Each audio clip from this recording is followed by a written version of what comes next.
আচ্ছা বলুন তো সরস্বতীর স্বামীর নাম কি? বলে অত যদি জানবো তাহলে তোমাকে কেন ডাকবো? সরস্বতীর স্বামীর নাম কি? নারায়ণ। নারায়ণে কটা স্ত্রী? তিনটে। কে কে? লক্ষ্মী, সরস্বতী আর গঙ্গা। ভালো করে শুনলেন? কটা স্ত্রী? লক্ষ্মী, সরস্বতী আর গঙ্গা।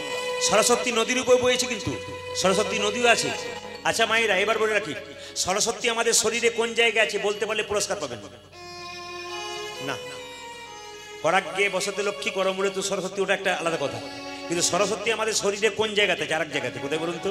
বাক, বাক কণ্ঠে নয়, জীবের মধ্যে। জীবের মধ্যে বাক যন্ত্র, এখানে সরস্বতী আছে। আচ্ছা মায়েরা, সরস্বতীর কণ্ঠ খুব ভালো। আমরা সরস্বতীর অর্চনা করি কেন বলুন তো? সরস্বতী পূজা করি কেন? মা তুমি তোমার কণ্ঠটা আমাদেরকে দাও, যেন কণ্ঠ ভালো হয়। আচ্ছা সরস্বতী এত সুন্দর চেহারা, এত সুন্দর কণ্ঠ, হাঁসটার আবার কণ্ঠ বলুন তো ভ্যাঁ ভ্যাঁ ভ্যাঁ, ওর আবার গলা কর্কশ কেন? আচ্ছা বলুন তো সরস্বতীর বাহন পাতি হাঁস না রাজহাঁস? জোরে বলুন, কি হাঁস? রাজহাঁস না পাতি হাঁস? সরস্বতীর বাহন হচ্ছে রাজহাঁস। রাজহাঁসটাকে তিনি বাহন করলেন কেন? দেখবেন যারা বাবারা আছেন, বয়স্ক বাবারা কীর্তন শুনছেন, আপনারা লক্ষ্য করবেন যে রাজহাঁসকে জল আর দুধ দিয়ে দিলে দুধটা খেয়ে নেয়, জলটা ফেয়ে নেয়। অর্থাৎ ভগবান শ্রীকৃষ্ণ সরস্বতীকে দিয়ে বলাচ্ছে, সরস্বতী তুমি জগৎকে শিক্ষা দাও। হাঁসকে বাহন করলে কেন? রাজহাঁস যেমন জলটাকে বাদ দিয়ে দুধ খেয়ে নেয়, অসারটাকে বাদ দিয়ে সার দেয়। অসার বস্তু ত্যাগ করে সার বস্তুকে ত্যাগ করো। সংসারটা অসার, সার বস্তু কি? ভগবানের নাম।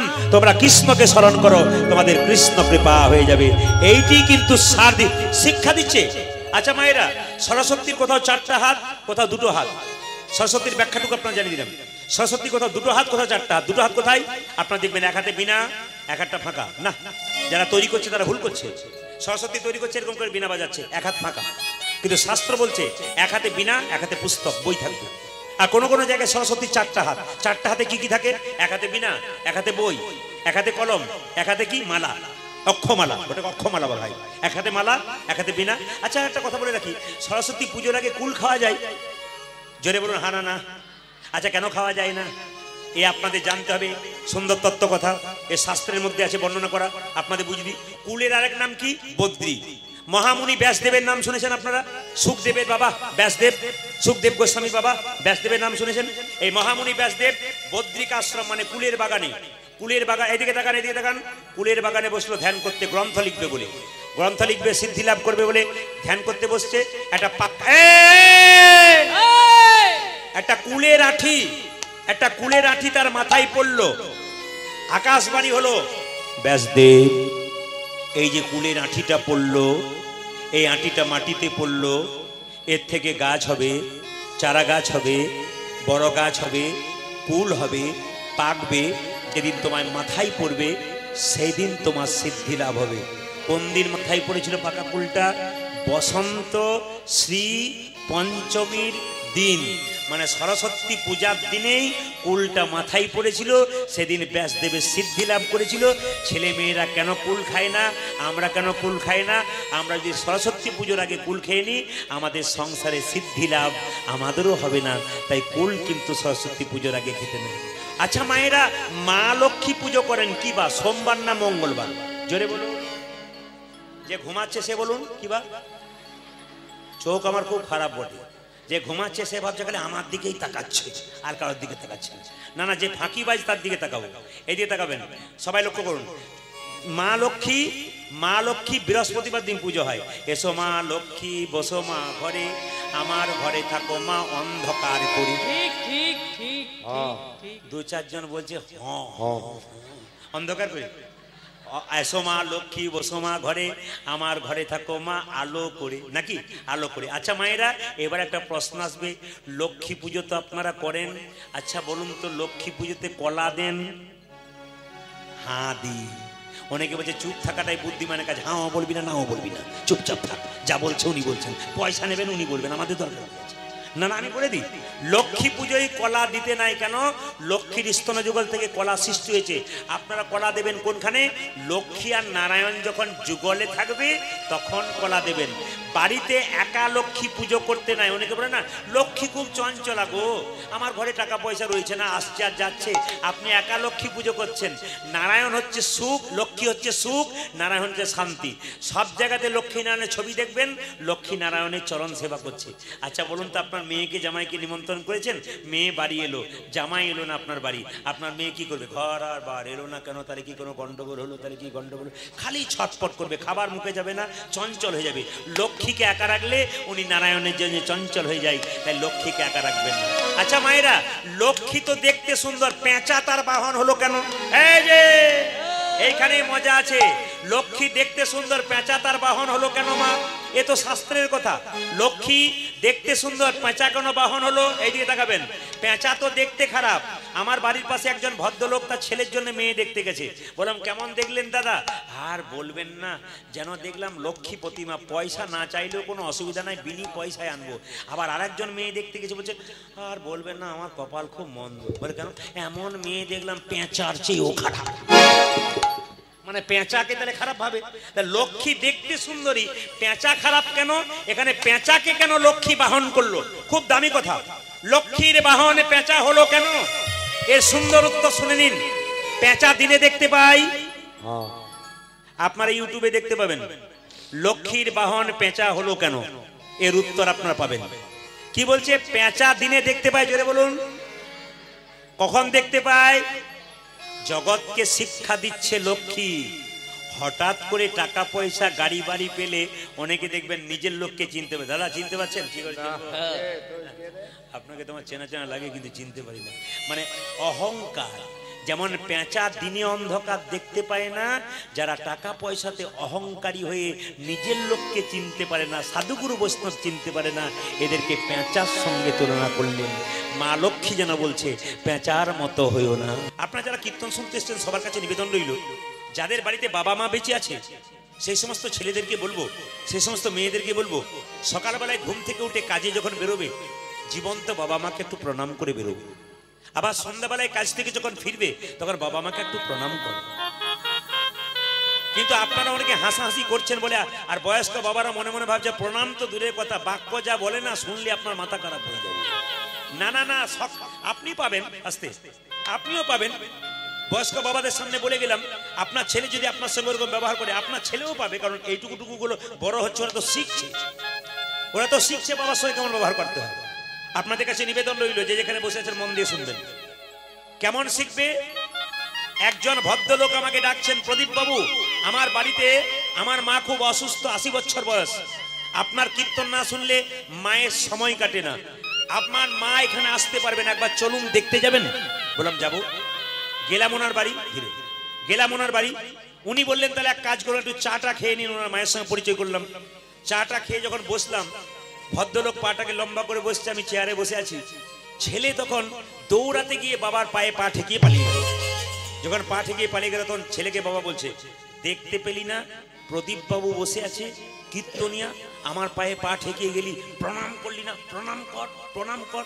ছেলে বলছে, বাবা পরশু তারিখে দাদুর পায়ে তোমার পাটা ঠিকলো, তখন প্রণাম করো নাই, প্রণাম আমি করি। আপনি ঠকবেন। আপনি কি ভাবছেন বয়স্ক বাবাকে প্রণাম করছেন না মানে আপনি লাভবান হচ্ছেন? ভুল করছেন। আপনি ঠকবেন কেন? আপনার ঠকবার রাস্তাটাকে পরিষ্কার করছেন। আপনার বাচ্চা ছেলে আপনার কাছ থেকে শিখছে বাবার সঙ্গে ব্যবহার কেমন করে করতে হয়। শুধু সংসারে পশুর মতো খেলাম, কর্ম করলাম, ঘুমালাম, এটা আমাদের জীবন নয়। যারা কীর্তন শুনছেন মন দিয়ে শুনবেন। যদি কোনো মেয়ে মনে করেন যে আমার দাপট আছে সংসারে, আমি বৃদ্ধাকে কিছু মনে করি না, তৈরি হয়ে থাকুন আপনি। আপনার যখন বয়স হবে, আপনার ছেলে মেয়ে যখন বড় হবে, তখন আপনাকে ওই রকম কাঁদাবে, সেই দিন আপনি বুঝবেন আজকের যন্ত্রণার ফলটা। কাউকে আপনি কাঁদাবেন, আপনাকে একদিন কাঁদতে হবে। ব্যাংকে টাকা জমা দিলে যেমন 10 বছর পর ডবল হয়, সেরকম যাকে কষ্ট দেবেন তখন কিছুদিন পরে আপনিও ডবল করে ফেরত পাবেন। আপনার কোনো চিন্তা নেই। সকালে বেলায় ঘুম থেকে উঠে বাবা মাকে প্রণাম করতে হয়, প্রণাম করিতে হয়। কাজ থেকে ফিরে এসে বাবা মাকে প্রণাম করতে হয়। প্রণাম করিতে হয়। বাবা মায়ের আশীর্বাদ ছেলের উপর থাকলে ছেলের উপর থাকে, ছেলের কোনোদিন বিপদ হয় না। ছেলের কোনোদিন বিপদ হয় না। ভগবান শ্রীকৃষ্ণ সুদামাকে বলেছে, সুদামা রে, সুদামারে, এই জগতে 3 রকমের গুরু আছে। গুরু আছে, প্রথম গুরু হলো বাবা মা। প্রথমে গুরু হলো বাবা মা। যদি কেউ বাবা মাকে প্রণাম করতে পারে, প্রণাম করিতে পারে, যদি কেউ বাবা মায়ের আশীর্বাদে মাথায় নিতে পারে, আশীর্বাদে মাথায় নিতে পারে, তবে তার কোনোদিন অভাব হবে না। অভাবে হবে না, না হবে টাকার অভাবে, না হবে শান্তির অভাব। আহা, এই জগতে অনেক ছেলে বাবা মাকে খেতে দেয় না বলে কি দালান করতে পারে না? দালান করতে পারে, করতে কিন্তু পারে, সেই দালানে বাস করে বাস তার করে সুখ হয় না, শান্তি হয় না। বাবাকে কাঁদালে, মাকে কাঁদালে কোনদিন সংসারে সুখ হয় না। যতই কীর্তন শোনো, কীর্তনে নাচো আর আনন্দ করো, তোমার গোটাটাই শেষ যদি ওই দুটো জায়গা তুমি দুর্বলতার জায়গায় পৌঁছে। বাবা হলো বাড়ির ছাদ আর মা হলো খুঁটি। এই দুটো যেদিন চলে যাবে সেদিন বুঝতে পারবেন, কোনটা পারো, সেদিন বুঝতে পারবেন সংসারে আসল জিনিসটা চলে গেল। যতই যা করুন না কেন, দাদা ভাইরা মায়েরা শুনবেন, বাবা মা ছেলেকে যত ভালোবাসে, পৃথিবীর অন্য কেউ তত ছেলেকে ভালোবাসে না। একবার 100% গ্যারান্টি দিলাম, বাবা মা ছেলেকে যত ভালোবাসে, পৃথিবীতে আপনার ছেলে মেয়ের স্ত্রী পুত্র কন্যা ওরা তত ভালোবাসে না। কেন? যতক্ষণ দেবেন ততক্ষণ ভালোবাসা, দেওয়া বন্ধ হয়ে গেল, ভালোবাসা শেষ হয়ে গেল। একটা কথা আছে না, ছেলে যখন কাজ থেকে ফিরে মা তখন চাই তার মুখ পানে, আর স্ত্রী চাই তার, জোরে বলুন, মুঠ পানে। না না, হাসি নয়। মা যখন, ছেলে যখন কাজ থেকে ফিরে, মা বাবা তখন তার মুখের দিকে তাকায়, আহারে কত রাত্রি জেগেছিস, তোর মুখ কালো হয়ে গেছে বাবা। স্ত্রী কোন দিকে তাকায়? হ্যাঁ গো, বহুদিন তো বাইরে ছিলে, আমার জন্য কি কি এনেছো খুলে দেখাও। যদি না না হয় তাহলে হয়ে নিতাই গৌর হরি বল, হরি বল। না না, আমার জন্য বললাম না, আপনাদের সকলের জন্য বললাম, কেউ কিছু মনে করবেন না। এইদিকে, এইদিকে স্ত্রী তার স্বামী যখন বাইরে যাচ্ছে, স্ত্রী কি বলছে? আমার কালকে ভাই আসবে, 1 থলে হাট এনো, 1 থলে সবজি এনো, আমার ভাই আসবে কালকে। মেয়ে কি বলছে? বাবা তোমাকে 1 মাস ধরে বলছি মোবাইল টানো, মোবাইল টানো, তুমি মোবাইল টানছো না, মোবাইল আনো। ছেলে কি বলছে? বাবা তোমাকে বারবার বলেছি হাত ঘড়িটা এনো, হাত ঘড়িটা। কেউ বলছে সবজি এনো, কেউ বলছে হাত ঘড়ি এনো, কেউ বলছে মোবাইল এনো। শুধুমাত্র একজন দরজায় দাঁড়িয়ে বলছে, খোকা সাবধানে যাস আর সময় মতো খাবার খেয়ে। এ জগতে একমাত্র মা ছাড়া পৃথিবীতে আপন কেউ নাই। একটু শুনবেন, এ জগতে মা ছাড়া পৃথিবীতে কেউ আপন নাই। বাবা বয়সে বড় হতে পারে, হতে পারে, মা বয়সে ছোট হতে পারে, হতে পারে, কিন্তু মা ছোট হলেও মায়ের কর্তব্য বাবার চাইতে বেশি। আচ্ছা, প্রমাণ কি? দেখে নিন, একটা ছেলে রাস্তায় খেলা করছে, খুব বাচ্চা ছেলে, তার বাবা 2 মাস পর কাজ থেকে ফিরছে, ছেলে চলে যাচ্ছে, ও বাপি বাপি, ও বাপি বাপি, ও বাপি বাপি, করে নাও করে নাও। বাবা কি বলছে? আহ কি ধুলো বালি মেখেছিস, চল বাড়ি চল, তোর মা ধুয়ে মুছে পরিষ্কার করে দেবে, তারপর করে নেব। আচ্ছা মায়েরা বলুন তো, আপনি নতুন কাপড় পরে খেতে বসছেন, আপনার ছেলে যদি আপনার কোলে ঝাঁপিয়ে পড়ে, তাহলে আপনি ছেলেকে তাড়িয়ে দেবেন না নিজে না খেয়ে খাইয়ে দেবেন? জোরে বলুন তো, কি করবেন? আপনার সব চুপ করে আছেন, বোধহয় নিজে খেয়ে নেন বোধহয়, নাকি? ওই জন্য মনে হচ্ছে আপনাদের দেখি। আমি যখন বলছি নিজে খাবেন না পরকে খাবেন, কি ভক্তি! অন্য জায়গায় জোরে জোরে বলে। কালকে আমি বহরমপুরে ছিলাম, যখনই বলছি তখন একসঙ্গে জোরে, একসঙ্গে হাজার হাজার মেয়েরা একসঙ্গে বলছে। আর এখানে বলছি আপনি খাবেন না বাচ্চাকে খাবেন, মানে একবারে বলতে পারছে না। আপনাদের কাছে নিবেদন রইল মায়েরা, জোরে উত্তর দিবেন। আপনি খাবেন না, বাচ্চাকে খাইয়ে দেবেন, এরই নাম হলো মা। ওই যে সংসারে সবচাইতে বড় দান হচ্ছে, শ্রেষ্ঠ দান হচ্ছে গীতা দান। আপনি খাবার দেবেন, একদিন খাওয়ার পরে আর দিতে পারবেন কি?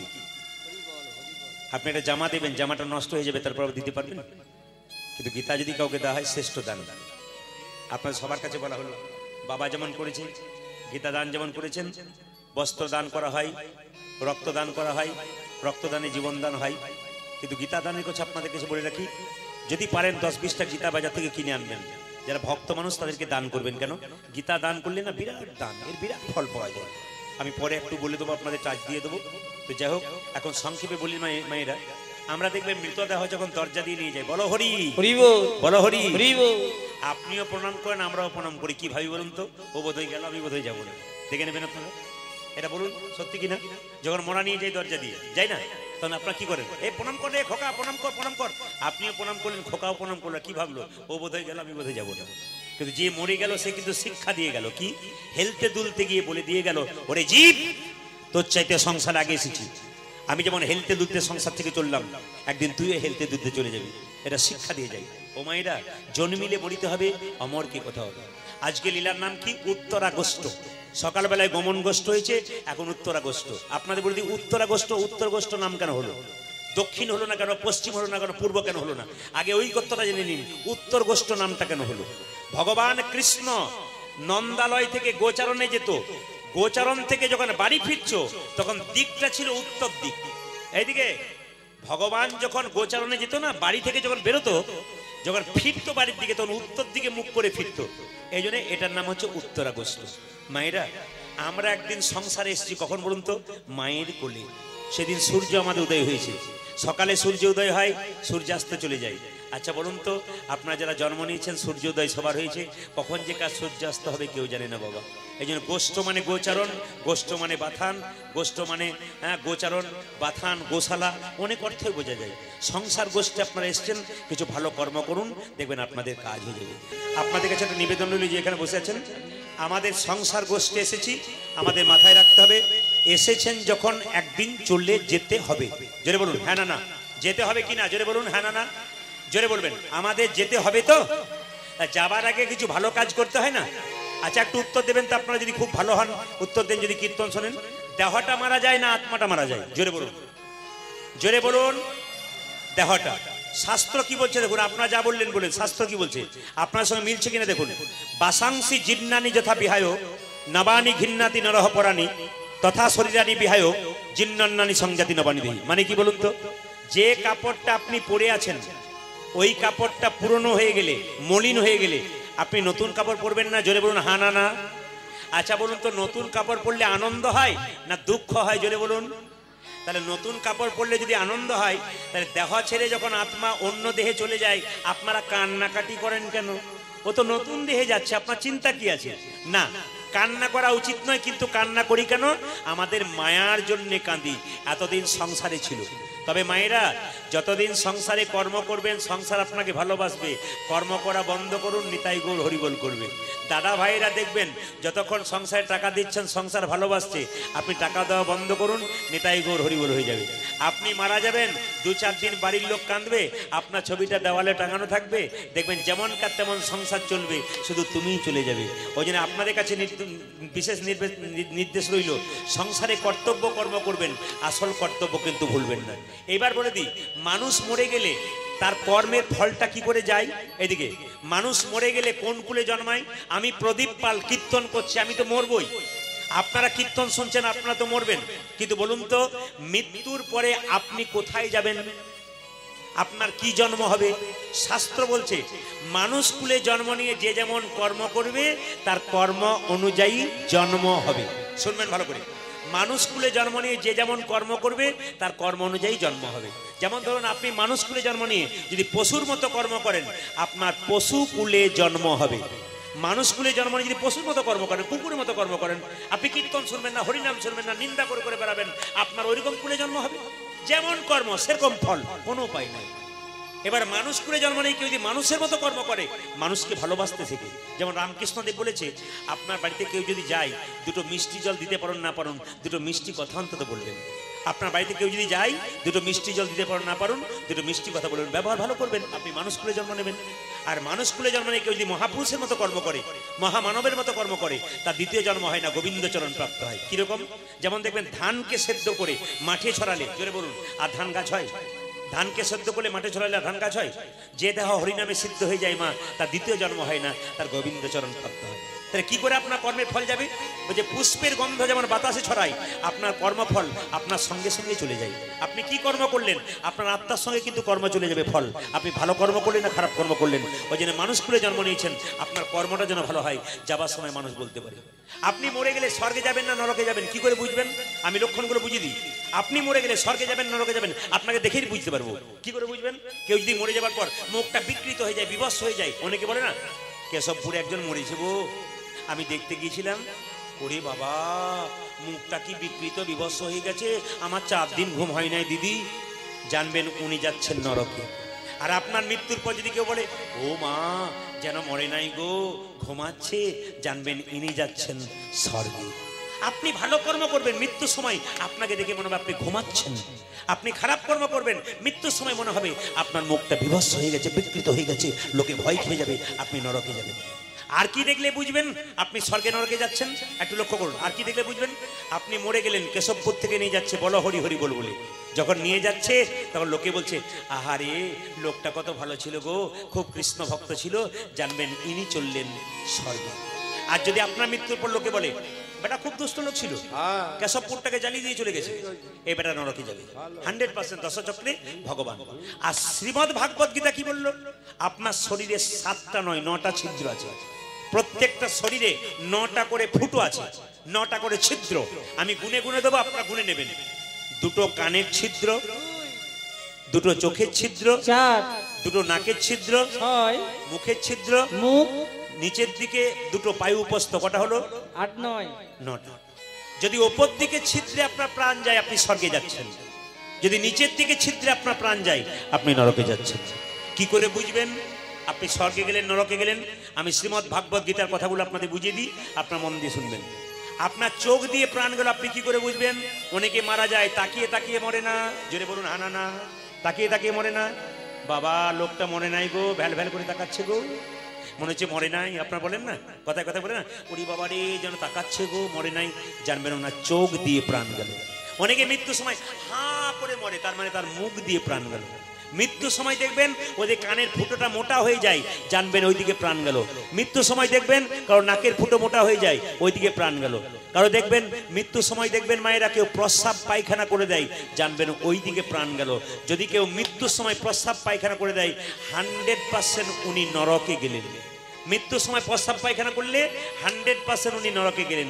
ওই জন্য আপনাদের কাছে নিবেদন রইল, জন্ম হোক যথা তথা, কর্ম যেন আপনার ভালো হয়ে যায়। আপনার গুরু মন্ত্র কারা কারা নিয়েছেন? হাত তুলুন। গুরু মন্ত্র কারা কারা? বাহ বাহ, খুব সুন্দর, খুব খুশি হলাম। দীক্ষা না হইলে ভগবানের নাম শোনা যায়? একটু টাচ রিভারটা কম। দীক্ষা না হইলে ভগবানের নাম শোনা যায়? একটু বলি, তবে দীক্ষা নেবেন নেবেন বাবা, কিছু মনে করবেন না। গুরু মন্ত্র না নিলে যে গোবিন্দ পাওয়া যায় না তা নয়, পাওয়া যায়, তবে দেরি হয়। গুরুর কাছে মন্ত্র নিলে গোবিন্দ পাওয়ার পাত্রা তাড়াতাড়ি হয়। যেমন যারা আমরা কীর্তন করছি, তারা যারা যারা শ্রীখোল বাজাচ্ছে, করতাল বাজাচ্ছে, হারমোনিয়াম বাজাচ্ছে, আম্মা বাজাচ্ছে, এরা কিন্তু প্রত্যেকে একজন গুরুর অধীনে আছেন। আমি কীর্তন শিখেছি, আমার গুরুদেব আছেন। গুরু যদি না থাকে তাহলে পথটা পরিষ্কার হয় না। প্রতিটি মানুষের জীবনে গুরু। মায়েরা, সংসারের অভাব অনটনের কথা আপনি স্বামীকে বলবেন, সে অভাবটাকে পূরণ করবে। কিন্তু বলুন তো, সংসারে যে এত জ্বালা এত যন্ত্রণা, ওটা আপনি কার কাছে বলবেন? ওটা আপনি গুরুর কাছে বলবেন। গুরু যখন আসবে না, তখন গুরুর কাছে বলবেন, বাবা আমার সংসারে খুব অশান্তি, মনের শান্তি নেই, একটু ব্যবস্থা করে দিন। গুরু ওই পথটা আপনাকে বলে দেবেন যে কি করলে শান্তি হয়ে যায়। এই জন্য গুরুকরণ আপনাকে করতে হবে। আর গুরুকরণ করবেন কেন? আমার দীক্ষা মানে কি? দিয়ে খা। যারা হাত তুললেন এখনই যে আমরা দীক্ষা নিয়েছি, তারা কিন্তু দীক্ষা নেওয়া সবার সার্থক হয় নাই। কারা দীক্ষা নিয়েছে বলুন তো? ভগবানকে দিয়ে যারা খায় তাদের দীক্ষা না সার্থক হয়েছে। আপনি ভাতের সঙ্গে কি খাবেন ওটা প্রশ্ন নয়, আপনি ভাতের সঙ্গে কি খাচ্ছেন ওটা কেউ দেখবে না, কিন্তু স্নান করার পর 2টো তুলসী পাতা, 3টে তুলসী পাতা আর একটু বাতাসা গোবিন্দের চরণে দেবেন। ভগবানের পায়ে কটা তুলসী পাতা দেবেন মা? 3টে দেবেন। প্রশ্ন করবেন 2টো পা 3টে কেন দেবো? ভগবানের তো 3টে পা। 3টে পা কি করে? এই যে আমি একটু বুঝিয়ে দিই, 3টে তুলসী পাতা কেন দেওয়া হয়? ডান পায়ে একটা, বাঁ পায়ে একটা, মাঝখানে একটা। কেন? ভগবান যখন বামন অবতার ধারণ করেছিল তখন নাভিকুণ্ড থেকে একটা পা বের করেছিল, আমার বাবারা জানে যারা কীর্তন শোনে। তখন লক্ষ্য করবেন সেই 3টে পায়ের জন্য একটা মাঝখানে তুলসী পত্র দিতে হয়। মায়েরা তুলসী পাতাটা কোন দিকে দেবেন? মায়েরা লক্ষ্য করবেন খসখসে দিকটা কিন্তু গোবিন্দের পায়ে দেবেন না, প্লেন পিচ্ছিল দিকটা দেবেন। তাহলে যখনই স্নান করবেন সবার কর্তব্য, যারা গুরুমন্ত্র নিয়েছেন দীক্ষা ভজন করবেন ঠিক কথা, কিন্তু তার আগে দিয়ে খা, ভগবানকে দিয়ে খেতে হয়। 2-3টি তুলসী পাতা দিলেন, একটু বাতাসা দিলেন, প্রণাম করলেন, তারপর আপনি যা খেলেন খেলেন। কেন? ভগবানকে না দিয়ে যদি কেউ খায় তবে তার চুরি করে খাওয়া হয়। এই জন্য ভগবানকে দিয়ে খেতে হয়। মা, আপনার ভগবানকে দিয়ে খাবেন। তবে একটা সুন্দর কথা বলে দিই, গুরু করবেন যাকে তাকে গুরু করবেন না। গুরু যেন এরকম হয় নিজের বাবার মতো হয়, গুরুর যেন কোনো অবজ্ঞা না থাকে। যেমন একটা প্রমাণ দিয়ে দিই, আমার পাশে এক জায়গায় দেখেছিলাম একজন গুরুদেব এসেছে তার শিষ্যের কাছে, মানে মেয়ে ছেলে শিষ্য, তাকে গুরুমন্ত্র দিয়েছে। তো মেয়েটাকে বলছে তোর বাড়ি এলাম কিন্তু তোর হাতে কিছু খাবো না। শিষ্য খুব চালাক, এইদিকে তাকান, গুরু যত চালাক শিষ্য তার উপরে চালাক। মেয়েটি জিজ্ঞেস করছে, আচ্ছা বাবা আমার হাতে খাবেন না কেন? তোর এখনো ভজন সাধন হয় নাই, আপনি গুরুমন্ত্র দিয়েছেন, তখন তো আপনার সঙ্গে আমার কি সম্পর্ক? বলে মেয়ের সম্পর্ক, তুই আমার মেয়ে, আমি তোর বাবা। তাহলে আপনি কি আপনার মেয়ের ঘরে খান না? আপনার মেয়ে যে আছে জন্ম দিয়েছেন সে তার কাছে খান না? বলে খাই। তাহলে আমার কাছে খাবেন না কেন? আমি তো আপনার মেয়ের মতো। বলছে শোন বাবু, অত কথায় কাজ নেই, আমি তোদের হাতে জল পর্যন্ত খাবো না। তখন শিষ্য কত চালাক, জল যদি আমার হাতে না খাবেন তা দোকান থেকে মিনারেলস ওয়াটার এনে দিই। মিনারেলস ওয়াটার মানে বুঝতে পেরেছেন, বোতলের জল এনে দিই। বলছে কোনো অসুবিধা নাই। শিষ্য তখন বলছে, আচ্ছা গুরুদেব আপনি আমার হাতে জল খেলেন না, বোতলের জলটা খাবেন। ওই বোতলের জলটা যে ভরেছে সে কোন জাতের লোক আপনি কি করে বুঝলেন? না না, শিষ্য কত চালাক দেখুন, সে যে অন্য জাতের লোক আপনি কি করে বুঝলেন? সে যে নখ কাটে নাই জল ভরেছে আপনি কি করে বুঝলেন? সে যে পায়খানা কাপড়ে ঘরে নাই আপনি কি করে বুঝলেন? খাবেন কি করে? তবে জল খাবো না, তবে জল খাবো না তোর বাড়িতে, খাবার খেয়ে নেবো, চলে যাবো। বলে খাবার যদি খেতে হয় তাহলে এক কাজ করো, গ্যাস সিলিন্ডার দিয়ে দিয়ে রান্না করো। বলছে কোনো অসুবিধা নাই, গ্যাস সিলিন্ডার দিয়ে রান্না করবো। শিষ্য জিজ্ঞেস করছে, যে গ্যাস সিলিন্ডারটাতে রান্না করবেন 25 তারিখে তাতে মাছ মাংস রান্না হয়নি, আপনি কি করে জানবেন? আপনি বলছে গঙ্গা জল ছিটিয়ে দে, কোনো অসুবিধা নাই। বলছে আমি যদি গঙ্গা জল ছিটিয়ে নিই তাহলে আমার কি অসুবিধা আছে? শিষ্যর ফাঁদে পড়েছে গুরু। এবার গুরু জিজ্ঞেস করছে, তাহলে এক কাজ কর, তোদের বাড়িতে কিছু খাবো না বাবা, যা আছে আছে, কিছু মুড়ি দিয়ে দে, আমি খেয়ে দিয়ে চলে যাব, শুকনো মুড়ি চিবিয়ে চলে যাব। বলছে গুরুদেব আপনি যে মিলে মুড়ি তৈরি হয় ওখানে কোনোদিন যান? বলে হ্যাঁ গেছি। বলুন তো, মিলে যারা মুড়ি তৈরি করে পায়ে হাতে যত না নাড়াচাড়া করে পায়ে তার চাইতে বেশি, তাহলে কি করে আপনি খাবেন? বলে খাবার আমার দরকার নাই। নিবেদন আপনাদের সামনে, এরকম গুরু হলে হবে না। আচ্ছা বলুন তো বাবা, আপনার মেয়ের বাড়িতে আপনি বেড়াতে গেছেন, মিষ্টি নিয়ে যাবেন না? তাহলে গুরু যদি বাবা হয় খালি হাতে আসবে না। যিনি পাকা গুরু তিনি কোনোদিন খালি হাতে আসবেন না। যিনি পাকা গুরু তিনি কোনোদিন খালি হাতে আসবেন না, তিনি মিষ্টির প্যাকেট আনবেন। কেন বলুন তো? আপনার বাড়িতে ছোট ছোট বাচ্চা আছে, তাদের কিছু দিতে হবে, এমনি এমনি নেবার জন্য আসবে না। গুরু হচ্ছে এরকম, কোনো কিছু চাইবে না। কেন? বাবা যেমন ছেলের কাছে কিছু চায় না, বাবা যেমন মেয়ের কাছে কিছু চায় না, সেরকম গুরু কিন্তু শিষ্যের কাছে কিছু চায় না। আপনি কর্তব্য হিসাবে আপনার বাবা হিসাবে তাকে আপনার যা দেওয়ার দেবেন। আপনার যেমন ক্ষমতা আপনি দিয়ে দিন। ধুতি পাঞ্জাবি দেবার ক্ষমতা আছে আপনি দিন, আপনার বাবাকে যেমন দিন ওনাকেও দিন, আপনার কর্তব্য আছে। কিন্তু গুরু মন্ত্র নিলে দক্ষিণা দিতে হয়, আপনার যেমন সামর্থ্য সেরকম। প্রমাণ কি না, কৃষ্ণ যখন সন্দীপন মুনির কাছে শিক্ষা লাভ করতে গেছিল তখন সন্দীপন মুনিকে কি করেছিল? গুরু দীক্ষা কি দিয়েছিল? মা কি দিয়েছিল? তাকে কিন্তু দক্ষিণা দিয়েছিল। কি দিয়েছিল? তার একমাত্র ছেলেকে কৃষ্ণ ফিরিয়ে দিয়েছিল। ও মায়েরা সবাই লক্ষ্য করুন, সরকার তো আমাদেরকে সব দিচ্ছে, অনেক সুযোগ দিচ্ছে। পিঁপড়েকে কি দিচ্ছে বলুন? পিঁপড়েকে কি দিচ্ছে? বনের পাখিগুলোকে কি দিচ্ছে? রাখে হরিত মারে কে, দেয় কৃষ্ণ নাই কৃষ্ণ পালে কৃষ্ণ সবে, রাখে কৃষ্ণ মারে কৃষ্ণ ইচ্ছা করে জলে। খুব মাথা রাখবেন, দেয় কৃষ্ণ নাই কৃষ্ণ, কৃষ্ণ দ্বিতীয় আছে নিত আছে, দেয় কৃষ্ণ নাই কৃষ্ণ পালে কৃষ্ণ সবে। কৃষ্ণ সবাইকে পালন করে, সরকার পালন করছে আমাদেরকে। পাখিকে পালন করছে কে? কৃষ্ণ। কোন পাখি কি অভুক্ত আছে? না কোন পিঁপড়ে কি অভুক্ত আছে? সবাইকে ভগবান দিচ্ছে। রাখে কৃষ্ণ মারে কৃষ্ণ ইচ্ছা করে যাবে ভগবান। যেমন একটু প্রমাণ দিয়ে দিই আপনাদের, এদিকে এদিকে কুরুক্ষেত্রের যুদ্ধের কথা শুনেছেন? একটা পঞ্চ পাণ্ডবের পক্ষে কে ছিল বলুন তো? কৃষ্ণ। আচ্ছা বলুন তো, ড্রাইভার কে আর মালিক কে? রথের ড্রাইভার কে আর মালিক কে? রথের ড্রাইভার হচ্ছে কে? কৃষ্ণ। আর মালিক সাজিয়েছে কাকে? অর্জুনকে। যিনি জগতের মালিক তিনি সেজেছেন কি? ড্রাইভার। আর যিনি অর্জুন ভক্ত তিনি সেজেছেন মালিক। কর্ণের রথের চাকাটা, কর্ণের রথের চাকাটা যখন মাটিতে গেঁথে গেল, নতুন কর্ণের রথের চাকাটা যখন মাটিতে গেঁথে গেল, যেই না গেঁথে গেছে মা, সঙ্গে সঙ্গে কৃষ্ণ অর্জুনকে মানে ড্রাইভার মালিককে বলছে এবার চালিয়ে দাও, কর্ণকে মেরে ফেলো। ছুটে এলো কুন্তি, কর্ণের মা, পঞ্চপাণ্ডবের মা।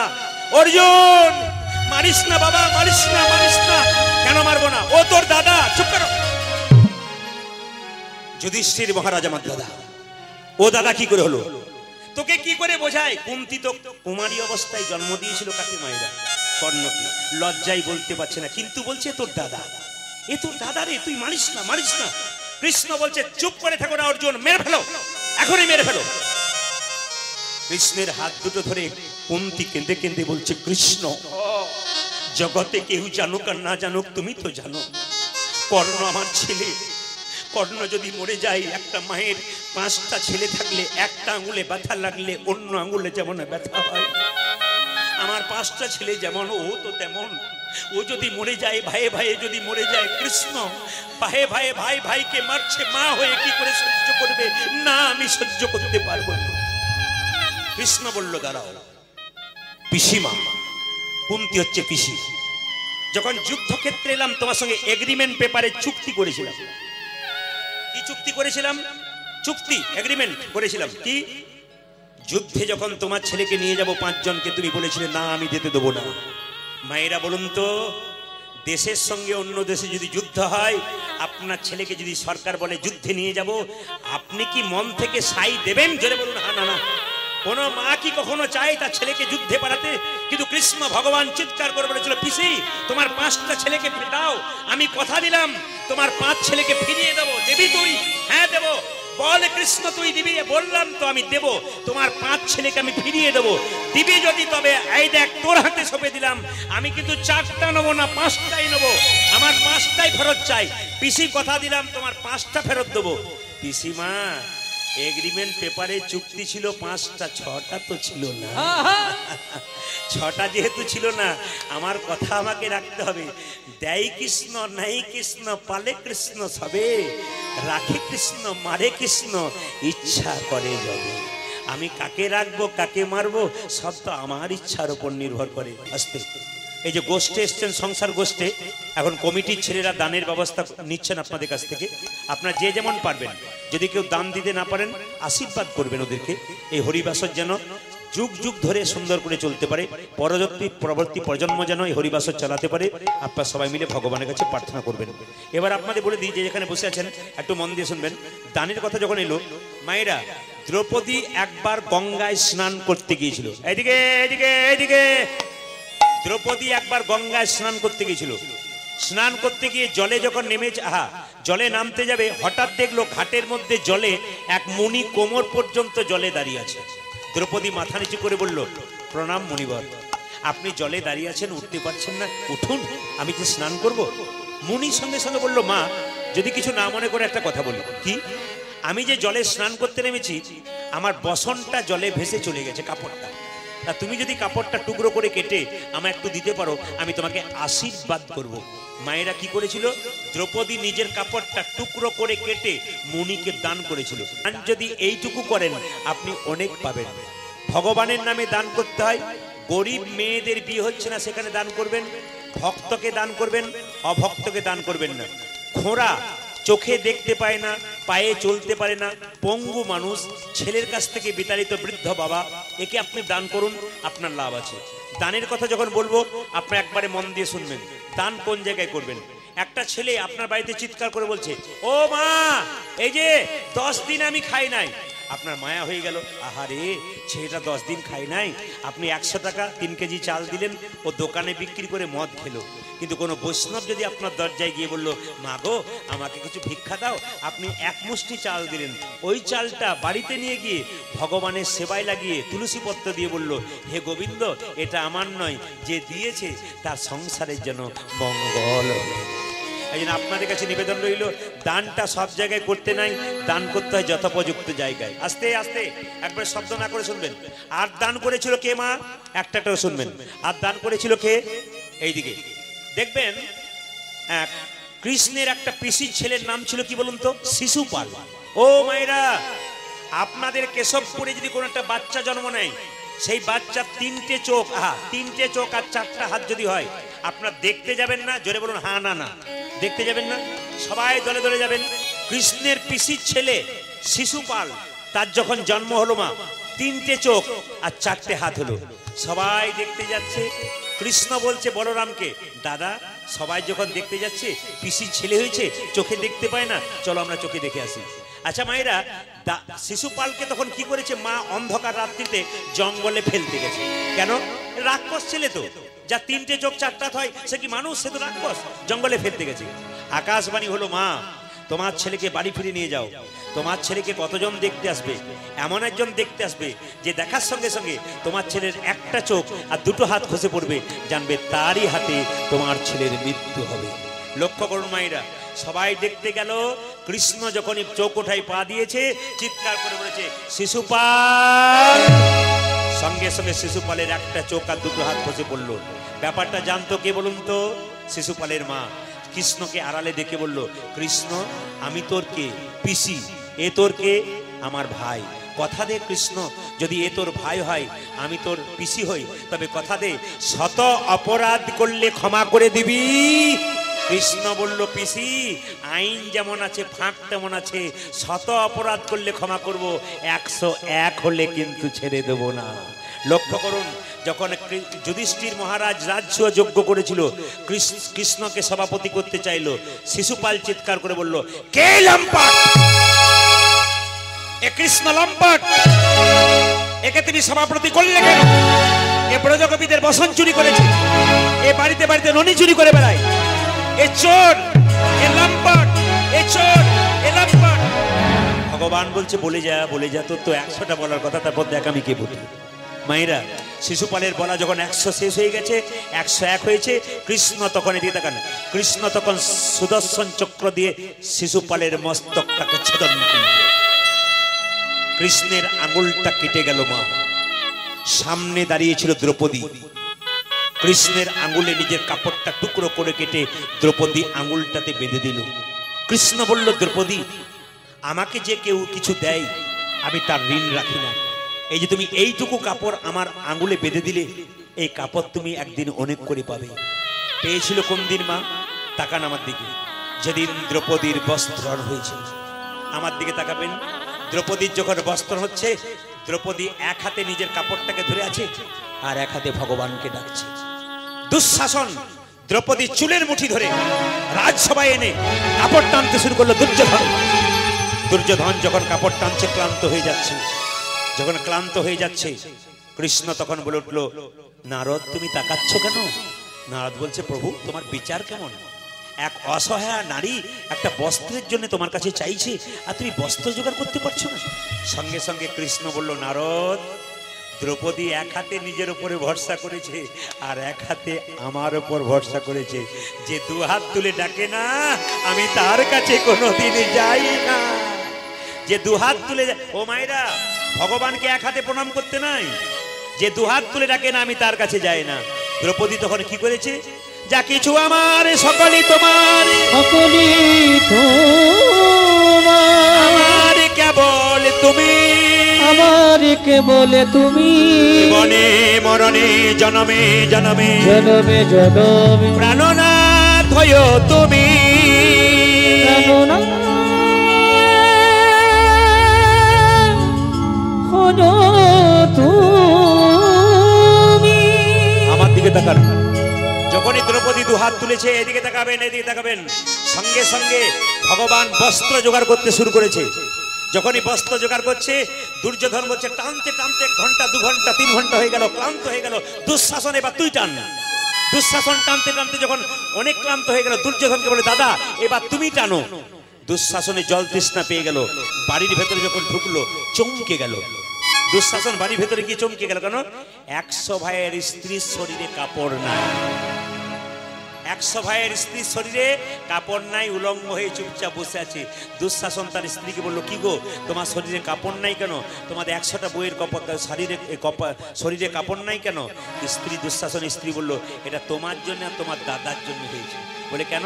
দ্রৌপদী বস্ত্র চাইছে, কৃষ্ণ বস্ত্র জোগাড় করছে, এত বস্ত্র পাবে কোথায়? আমাদেরগুলো টানছে আর দ্রৌপদীকে জোগাড় দিয়ে।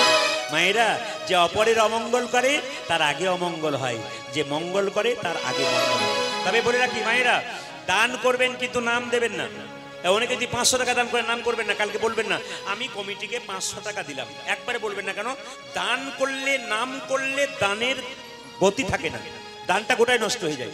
একটি মন্দির হচ্ছে, আপনি 10,000 টাকা দিলেন, লোকে কাছে বলে বেড়ালেন জানিস ওই যে মন্দিরটা হয়েছে আমি 10,000 টাকা দিয়েছি, আপনার দানের মান নষ্ট হয়ে যাবে। আপনি লোককে জানাবেন কেন? আপনি লোককে জানাবেন না। যেমন আপনার যে তারাপীঠ মায়াপুর মন্দিরে যান, তারাপীঠের কাছ থেকে দেখবেন একচক্রকার নিতাই ধাম আছে, বিরাট বড় মন্দির তৈরি। যখন তৈরি হচ্ছিল আমি তখন গিয়েছিলাম, তখন দেখতে পেয়েছিলাম কি জানেন?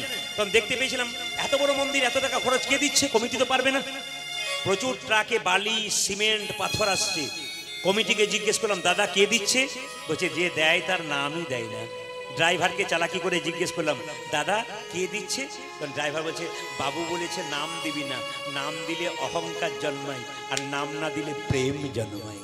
এটা শিক্ষা কিন্তু আপনাদের নিতে হবে, নাম কোনদিন দেবেন না। আমি আর একটা বাস্তব প্রমাণ বলে দিই। আমার বাড়ির সামনে একটা দুর্গা মন্দির হচ্ছে, ওই দুর্গা মন্দিরে সবাই লক্ষ্য করুন, দুর্গা মন্দিরে একটা ছেলে তার মায়ের নামে ফ্যান দিয়েছে, ওর মায়ের নাম রাজুবালা সরকার। এখন ফ্যানটার নিচে রাজুবালা সরকার লিখে দিয়েছে, ফ্যানও ঘুরছে রাজুবালা সরকারও ঘুরছে। কি করবেন? ফ্যানও ঘুরছে রাজুবালা সরকার ঘুরছে। একদিন রাজুবালা সরকার স্বপ্ন দিচ্ছে ছেলেকে, খোকা তুই কেমন আছিস? বলছে মা তুমি যেদিন থেকে চলে গেছো আমি একবারে ভালো নাই। মা তুমি কেমন আছো? বলছে আমি তো আরো ভালো নাই। বলে কেন? কিছুদিন থেকে আমি ঘুর ঘুর ঘুর ঘুর ঘুর ঘুর ঘুর ঘুর করে ঘুরছি। ওই জন্য মায়েরা দান দেবেন কিন্তু নাম দেবেন না।